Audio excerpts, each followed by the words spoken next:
When you're talking with boards, what are the boards most concerned about? What are the issues that they truly want you to focus on in dealing with? The board obviously is very concerned about the organization. The boards are also very concerned about the board. Right. From the organization point of view, it always goes back to what is the key element of the organization. Basically, what do you have in the organization that can be stolen, broken, denied from you, whatever it might be that's going to damage the organization. Mm-hmm. They want to know what that is, who's responsible for it, is it defended, can somebody get to it? On the flip side, the board is just as concerned with the board. After multiple lawsuits against directors and officers for failing to hold down the risk perspective of this, we get a lot of questions from boards, which is how do we do our job correctly? Mm-hmm. And then we go into a lot of how do you prove that the board is involved in security? How do you track it? How do you show metrics? How do you show meeting minutes? How do you show that the board is treating this the way that it should? And we try to counsel a lot of boards. They shouldn't get too technical. What they're looking for is to show that somebody in the organization is assigned to handle the risk and that it's improving over time and that they can track it. That usually gets them to where they need to be. And so what levels of assurance are boards requesting, and are you able to actually provide that? Security is very, very difficult in some cases to prove. You're essentially trying to prove a negative. Can you prove that this isn't going to happen? All you can do is talk about levels of confidence and reducing it, and you're showing that you're managing it correctly.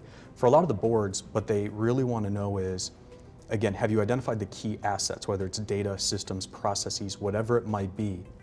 Have you done everything that would be considered best practice to correct those? And then can you properly manage the liability that's left over? There's only so much of the risk you can handle from a technical perspective, and a lot of the other stuff will fall into different types of insurance or different vehicles for risk management.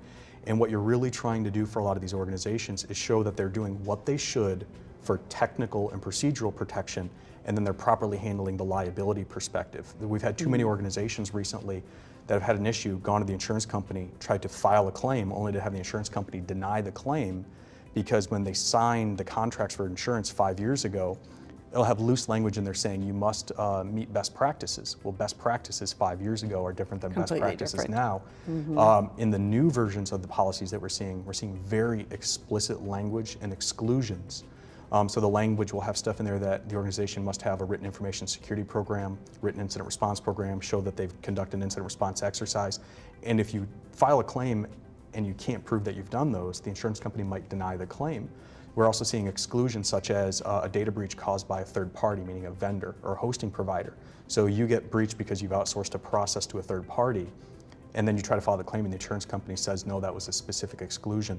So once you get beyond technical and procedural security, there's liability management, and a lot of directors and officers are worried about that space right now.